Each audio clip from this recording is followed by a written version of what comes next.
ישראל רף נולד בשנת 1943 בחיבת ציון. הוריו היו חקלאים, וכבר מגיל צעיר עבד איתם ישראל בשדות. סקרנותו כילד הובילה אותו לגדל צמחים שאין לאחרים. תמונה אחת שראה ישראל בילדותו שינתה את חייו לתמיד. כפי ששמעתם, קיבלתי תמונה, ואמרתי, וואלה, אני חייב לגדל דבר כזה. והתחלתי לחפש, התחלתי לקחת ענפים, והתחלתי לגדל מזה כל מיני צמחים. וזה מצא חן בעיניי. בגיל 12, כשכל חבריו החלו להתעניין בבנות, קיבל ישראל החלטה שצמחים הם הייעוד שלו.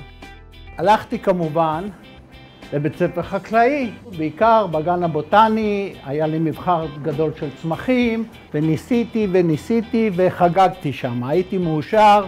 לאחר שעשה היכרות עם כל הצמחים שניתן למצוא בארץ, שתל, השקע, גידל ועיצב, החליט ישראל לנסות את מזלו מעבר לים עם צמחי העולם הגדול.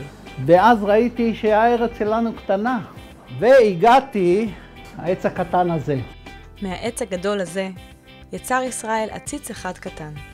נתקלתי בבעיה שמרבית הצמחים שהצלחתי לגדל אותם לא התאימו לבית. לפני 40 שנה מצא ישראל את הנוסחה בצורת עץ הברכיכיתון, שממנו פיתח את עץ האהבה. בעצם מה הסוד? איך אני מצליח לגדל עציץ כזה 40 שנה בעציץ קטן? תשובות נמצאות בטבע. אני מנצל את הצמח שעשה פטנט לאגירת מים בגזע שלו, שתיל בעציץ קטן הרבה שנים, נותן לו מעט מים והוא נשאר קטן. למה עציץ? עציצים עם מסר ירוק תמיד יקבלו בשמחה.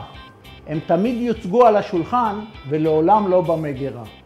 הכל בא מבפנים, מהלב, מהנשמה.